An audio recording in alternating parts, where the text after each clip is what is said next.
Tập số penalty nữa.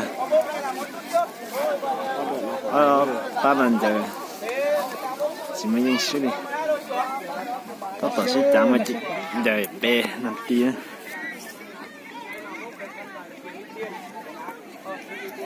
Mà sẽ sai nè. Nó từ từ anh chạy mà anh tay ơi. Khán giả ra đi. Ra ngoài hết đi nào. 5 mét à. Không được sắp tới ơi.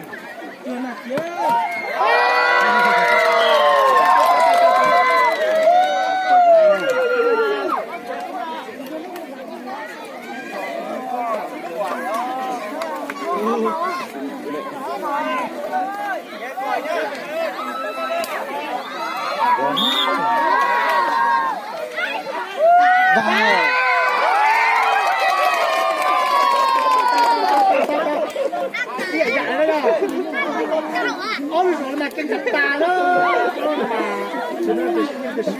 Cho cái này.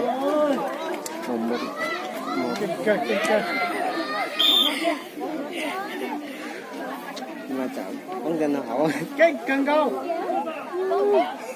vào luôn.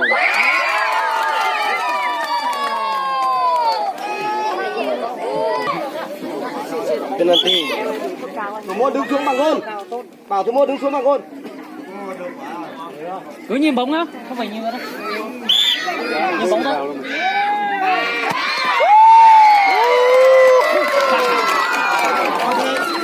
Dạ đấy luôn. Vãi lồn.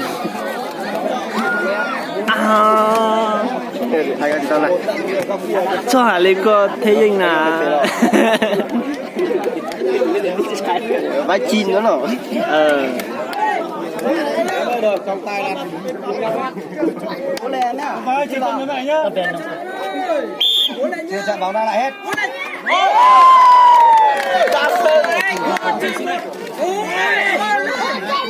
Go lên.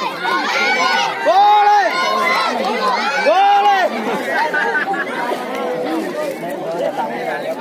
Giờ là tỷ số là một điểm đấy. Nó Bởi tí à, lúc rồi nó này, tâm lý nó này. vào.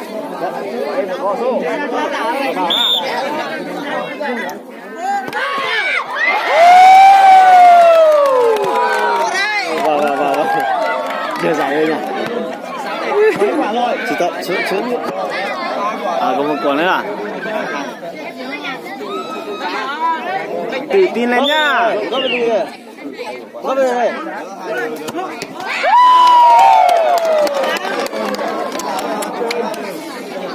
Ôi trời luôn thế. Mạnh thế nào?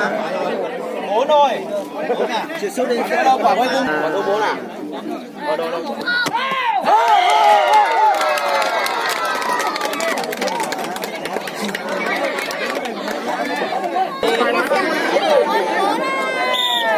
Út chân rồi anh ạ.